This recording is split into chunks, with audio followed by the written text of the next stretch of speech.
Ko e whaatalofantu le tātu tino ni teimi o le tai au fia le uma wala wanoa e fiso tai atu fo i Samoa mo le tātu reporti. Ia inisio whale pālo te leo ua taunu o tuai ia siu le tātu o whenga luenga.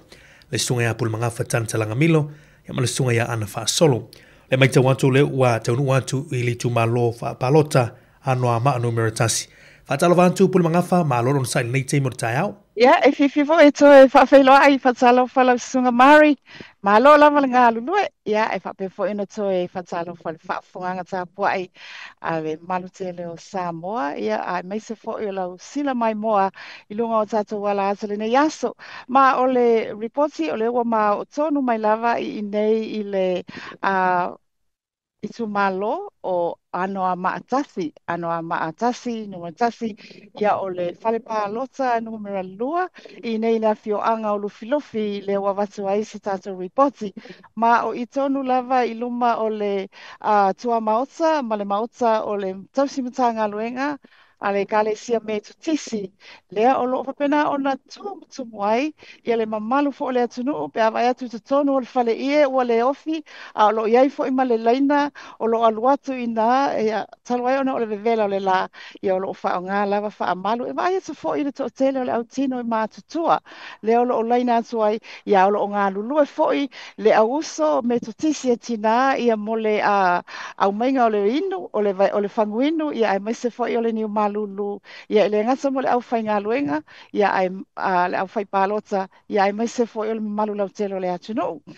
Ai tātou wanga mai i ia tātou sui tau wā, o lo whapena o na tau sini o ina le no foa o le itumalo o anoa maatasi. O alai asa se pulona moenanu, HRPP,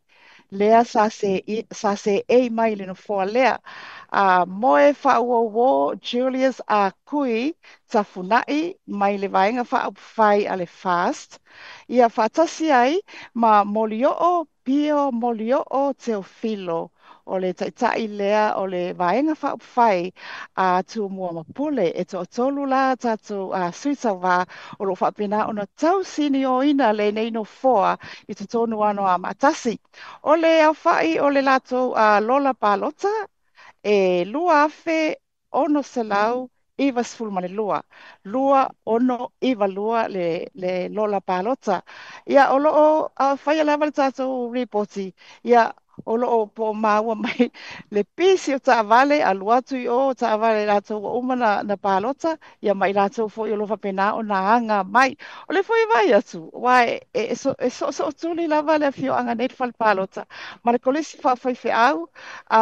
piula, ia o lewa vetu pe ani awa o piula le o loo whapena o na ngai mai, ta se longo fia le awa o i o lātou la ia vo loo a ngai mai e whai le lātou palota Murray. Malo whawtai pulu mangafa mātungo fie le tātu reporti le nei vaenga o le tai au le ua e whailo fo le tātu tunu ia sui tau wā ia moli tu malo whapalota ano amo numero tasi. Ia mana foi numero i lanto le ua le ristala ia mo le tātu whainga palota le nei fo ia vaenga o le aso. Mana ia tele ia na o atu wa ngai mai si tamale malona la piniki masalolo a ngai mai faisana palota ta mana ia tele la so wa ngai le tai au le nei ile afifio mai no malo le atunu yo se va ina foi mi ese foi ye ka au lo o mo ta comunia so ma con ke tai ka com de fa ki pa la solo ma ke vai po la solo me ali malo le ko ye ai la ko pa ia pe pula ka ia le ia malo fafte o la le sa noanga manuia o